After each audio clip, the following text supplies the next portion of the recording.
Miércoles 25 de marzo de 2026. Tres mensajes del Evangelio de hoy, tomado del Evangelio de San Lucas, capítulo 1, versículos del 26 al 38. En aquel tiempo, el ángel Gabriel fue enviado por Dios a una ciudad de Galilea llamada Nazaret, a una virgen desposada con un hombre llamado José de la estirpe de David. La virgen se llamaba María. El ángel, entrando en su presencia, dijo: «Alégrate, llena de gracia, el Señor está contigo». Ella se turbó ante estas palabras y se preguntaba qué saludo era aquel. El ángel le dijo: «No temas, María, porque has encontrado gracia ante Dios. Concebirás en tu vientre y darás a luz un hijo y le pondrás por nombre Jesús. Será grande, se llamará Hijo del Altísimo. El Señor Dios le dará el trono de David su padre, reinará sobre la casa de Jacob para siempre, y su reino no tendrá fin». Y María dijo al ángel: «¿Cómo será eso, pues no conozco varón?». El ángel le contestó: «El Espíritu Santo vendrá sobre ti, y la fuerza del Altísimo te cubrirá con su sombra. Por eso el santo que va a nacer se llamará Hijo de Dios. Ahí tienes a tu pariente Isabel, que a pesar de su vejez ha concebido un hijo, y ya está de 6 meses la que llamaban estéril, porque para Dios nada hay imposible». María contestó: «Aquí está la esclava del Señor, hágase en mí según tu palabra». Y el ángel la dejó. Palabra del Señor.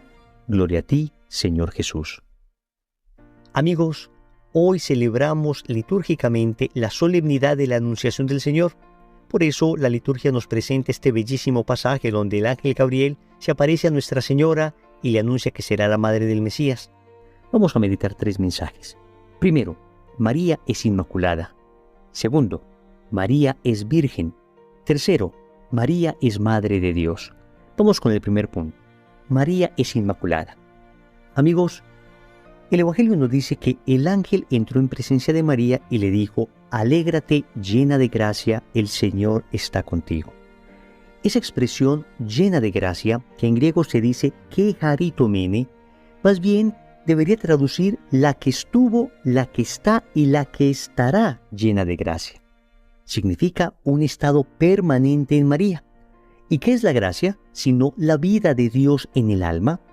Entonces, cuando decimos que María es inmaculada en su concepción, cuando la Iglesia lo proclama en el dogma de esta manera, lo que nos está diciendo es que María Santísima jamás ha estado en poder del maligno, que Nuestra Señora jamás estuvo en poder del pecado, que ella siempre tuvo consigo la gracia de Dios.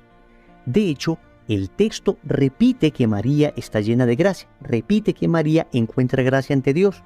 Y el ángel le dice: «No temas, María, porque has encontrado gracia delante de Dios». Un amigo protestante que yo tenía en la universidad me dijo en una ocasión de manera más bien despectiva que él no encontraba ninguna gracia en María. Yo le dije: «Amigo, con todo respeto, poco importa que tú no encuentres gracia en María.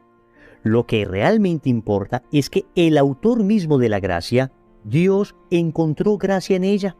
Y el ángel lo dice: «Has encontrado gracia ante Dios». Entonces, si ante nuestros pecadores ojos, ante nuestros ignorantes pensamientos, la Santísima Virgen María no llegara a encontrar gracia, lo realmente importante es saber que ante el que es la gracia misma, María se encuentra llena de gracia. Es como si yo dibujase un cuadro y de repente viniese una persona que no tiene la menor idea del arte y me dice que no le gusta el cuadro. Pues la verdad es que poco importa que una persona que no conozca de arte no sepa admirar una obra. Pero si de repente viene Miguel Ángel, viene Leonardo da Vinci, viene Goya, viene algún gran pintor y admira la obra y dice que es una obra de arte, pues la verdad es que vale el juicio de aquel que es experto. Y en términos de gracia, Dios es el experto y es Dios el que ha encontrado gracia en María. ¿Y por qué ha encontrado gracia en María? Amigos, estamos 33 años antes de la redención. ¿Cómo es posible que María esté llena de gracia si Cristo no ha muerto todavía? Amigos, recordemos que la Virgen María en el Magnificat dijo: «Se alegra mi espíritu en Dios, mi Salvador». La Virgen Santísima estaba reconociendo a Dios como Salvador 33 años antes de la redención. ¿Por qué? Definitivamente, porque los méritos de Cristo se aplicaron anticipadamente a nuestra madre. Expliquémoslo de una manera clara. El Salmo 51, versículo 7, aclara que todos nacemos pecadores. Dice textualmente, pecador me concibió mi madre. Es lo que se llama el pecado original. Pero la Santísima Virgen María fue preservada del pecado original. Claro que ella fue salvada. Dios la salvó preservándola del pecado original. Por eso se conoce como una salvación preventiva. En cambio nosotros, Dios nos salvó liberándonos del pecado original con el que nacimos. Por eso se conoce como una salvación liberativa. Entonces la Santísima Virgen María sí fue salvada, pero de manera preventiva. Es semejante a una persona que va por un camino sin darse cuenta que adelante hay un hoyo. Hay dos maneras de salvar a esa persona: o evitar que caiga en el hoyo, o, si es que cayó en el hoyo, sacarlo de allí. Pues lo que Dios hizo con la Santísima Virgen María fue evitar, por los méritos de Cristo, de manera anticipada. Recordemos que Dios es el eterno presente y los méritos de Cristo no solo afectaron positivamente, digamos, a las personas a partir de Cristo hacia adelante, sino que Cristo es como una gran luz que se irradia hacia adelante y hacia atrás. La gracia de Cristo abarca a toda la historia de la humanidad. Entonces, la Santísima Virgen María, de manera preventiva, fue salvada del pecado. Y esto nos recuerda la importancia de la vida de la gracia. Cuando tú y yo nacemos, nos bautizan rápidamente, porque al momento de nacer estamos con el pecado original, pero en el momento en que somos bautizados, la gracia de Dios habita en nosotros. Esto de la gracia de Dios no es otra cosa que la vida de Dios en nuestra alma. La naturaleza de Dios se nos participa. Si pecamos mortalmente, perdemos esa gracia, pero la podemos volver a recuperar a través del sacramento de la reconciliación, y podemos acrecentar esa gracia con el ejercicio de las virtudes, especialmente de la caridad, con la oración, con la mortificación.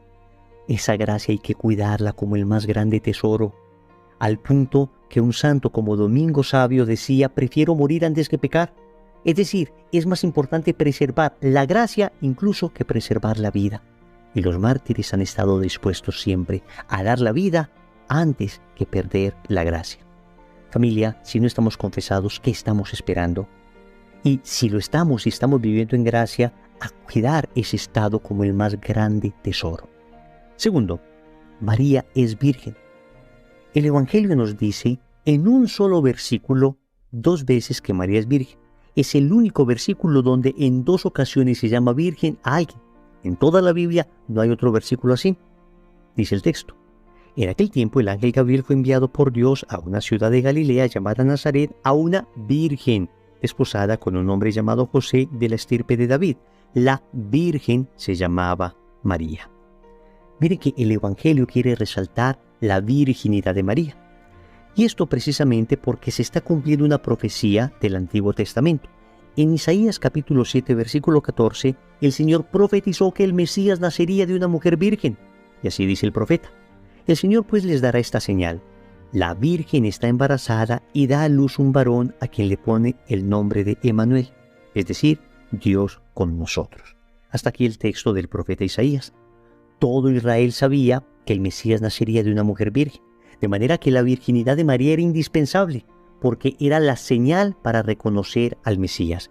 De manera que María debía permanecer virgen porque la señal debía ser evidente. Una señal se da para que sea visible. Y si Israel, según la profecía de Isaías, iba a reconocer al Mesías porque su madre era virgen, pues no tiene sentido que de repente la Virgen aparezca con 3, 4, 5, 7 hijos y que después la gente diga: a ver, este es el Mesías y la mamá es esta que llaman virgen con 7 hijos. Israel no podría reconocer al Mesías así. En cambio, si veían al Mesías y veían a su mamá, que no tenía más hijos porque en la cruz Jesús se la tuvo que dejar a su apóstol Juan, y hubiera sido una tremenda injusticia, hubiera sido un atropello de parte de Jesús, que si él tuviese más hermanos, si María tenía más hijos, hubiera sido, repito, un atropello que le hubiera dejado a su madre a un apóstol. Por consiguiente, María no tenía más hijos. Entonces, si esta era la señal, entonces María debía ser virgen antes del parto, en el parto y después del parto. Por eso, cuando el ángel le dijo a María que concebiría a un niño, la Virgen responde: ¿cómo será esto si no conozco varón? Es una respuesta bien extraña de la Virgen, y solo se entiende adecuadamente si afirmamos que la Virgen María había hecho ya un voto de virginidad. Noten que el ángel le dice que ella concebirá un niño. El texto nos dice que ella estaba prometida con José. Lo natural sería que ella pensara, si voy a concebir un hijo, lo voy a concebir de José. Pero María responde, no conozco varón, y responde en presente. Porque en realidad ella no está simplemente hablando de su situación actual. Ella está hablando de un estado habitual que ella había tomado la decisión de seguir. Les ilustro esto con un sencillo ejemplo. Supongamos que usted me dice a mí, Wilson, mañana vamos a ir a una dulcería donde te voy a invitar a comer chocolatinas. Y yo te respondo, ¿cómo puede ser esto si yo no como dulce? Tú estás entendiendo con esa expresión no que en este momento no estoy comiendo dulce, sino que mañana tampoco comeré dulce. Es decir, que mi estado habitual es el de no comer dulce. Pues esto fue lo que le respondió la Virgen al ángel. ¿Cómo puede ser esto si yo no conozco varón? Le está diciendo al ángel, mi estado habitual es no conocer varón. Por eso muchos padres de la Iglesia ven en estas palabras de la Virgen María un voto de virginidad que ella había hecho. El caso es que el Catecismo de la Iglesia Católica en el numeral 499 dice con claridad que nosotros creemos en la virginidad real de Nuestra Señora. Escucha, la profundización de la fe en la maternidad virginal ha llevado a la Iglesia a confesar la virginidad real y perpetua de María, incluso en el parto del Hijo de Dios hecho hombre. En efecto, el nacimiento de Cristo, lejos de disminuir, consagró la integridad virginal de su madre. Hasta aquí el catecismo. De manera, queridos amigos, que defendemos la virginidad de María porque defendemos el mesianismo de Cristo, porque esta era la señal que Israel tenía para reconocer al Mesías. Pero eso nos dice algo hoy a nosotros, y es que debemos nosotros pedir mucho al cielo la gracia de la pureza, la gracia de la castidad. Es uno de esos dones indispensables para aprender a amar adecuadamente. En el noviazgo, la castidad de los novios les prepara para la fidelidad en el matrimonio. En el matrimonio también hay que vivir la pureza, viviendo una sexualidad sana, una sexualidad bella como Dios la quiere, una sexualidad humana. La castidad es un don bellísimo. Ciertamente, en un mundo tan pansexualizado como el nuestro, no siempre es fácil guardarse puro.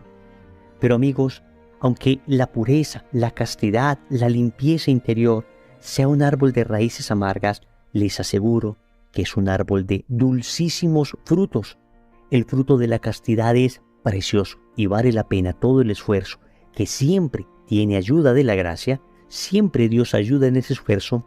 Vale la pena todo ese esfuerzo para saborear el fruto del amor verdadero, producto de la castidad. Tercero, María es Madre de Dios. El ángel le dice a María, el Espíritu Santo vendrá sobre ti y la fuerza del Altísimo te cubrirá con su sombra. Por eso el santo que va a nacer se llamará Hijo de Dios. Amigos, el ángel le está diciendo a María, usted va a ser la madre del Hijo de Dios, es decir, de Dios mismo. Es el ángel el que llama a María Madre de Dios. El ángel no le dice, usted va a tener un hijo que es hijo de Dios, pero usted va a ser solamente madre de su parte humana. Es que no nos vamos a confundir. No es que una persona pueda ser madre solo de una parte de su hijo. La madre es madre de la persona completa. Y Cristo es persona divina. Por consiguiente, María es madre de Dios. Evidentemente, María no le dio la divinidad a Cristo. La divinidad precede a María. Sin embargo, María es madre de ese que es Dios. Les pongo también un sencillo ejemplo. Supongamos que Rosa es madre de Juan. Y supongamos que Juan es presidente. Podemos decir, sin ningún temor a equivocarnos, que Rosa es madre del presidente. Claro, Juan es presidente, luego Rosa es madre del presidente. ¿Rosa hizo presidente a su hijo? No. ¿Existía la presidencia antes de Rosa? Sí. Y sin embargo, nadie se asombra si digo Rosa es madre del presidente. Lo mismo pasa con María. María es madre de Jesús. Jesús es Dios. Luego, María es madre de Dios. No significa que María haya hecho a Dios. No significa que Dios no exista antes que María. Lo único que significa es que María, Nuestra Señora, dio carne al Verbo eterno del Padre, con su sí ese verbo se encarnó y María es madre de la persona divina de Cristo. No es difícil de entenderlo, amigos. Basta tener fe y lógica. Pero María además es madre nuestra, porque si ella es madre de Cristo, que es la cabeza de la iglesia, también es madre del cuerpo. Nadie puede ser madre solo de una cabeza. Es madre también del cuerpo místico, que somos nosotros, la iglesia. Y por eso en Juan capítulo 19, versículos del 25 al 27, Jesús le dice a su apóstol: Hijo, ahí tienes a tu madre. Y le dice a su madre: Mujer, ahí tienes a tu hijo. Y el texto nos dice que desde aquel momento el discípulo se las llevó a su casa. Te quiero invitar para que te lleves a María a tu casa. Y eso se hace de una manera muy sencilla. Conságrate a su corazón inmaculado. Si no lo has hecho, busca cómo empezar el proceso de consagración. Y si ya lo has hecho, renueva esa consagración. También te invito para que el rosario sea el alimento familiar diario, a través del cual ustedes se llevan a María a vivir a su casa. Oremos. Amado Señor, hoy nos presentas a tu Madre Santísima, la Inmaculada Concepción, y nos muestras la importancia de vivir en gracia. Hasta hoy no entendía la profundidad y el valor de la vida de la gracia, pero gracias a tu Madre hoy lo puedo comprender y voy a cuidar por sobre todas las cosas el estado de gracia. También te agradezco porque esa Madre tuya es virgen antes del parto, en el parto y después del parto, y con ello me enseñas la importancia de la castidad. Qué don tan precioso, qué capacidad de amar nos da la castidad, pero solo no soy capaz de conquistarla. Necesito de tu gracia, necesito de la comunión diaria, necesito de la oración frecuente, necesito de la confesión para poder permanecer en pie de lucha y conquistar esa virtud preciosa, la virtud de la castidad. Finalmente te doy gracias porque me has dado una madre, porque no me has dejado huérfano, Señor, y hoy me entrego enteramente a su corazón. Señor, dame lo que me pides y pídeme lo que quieras. Amén. Recordemos entonces. Primero, María es inmaculada. Segundo, María es virgen. Tercero, María es madre de Dios. Compromiso. Yo te invito para que hoy reces el Santo Rosario con toda tu familia. En el nombre del Padre, y del Hijo, y del Espíritu Santo. Amén.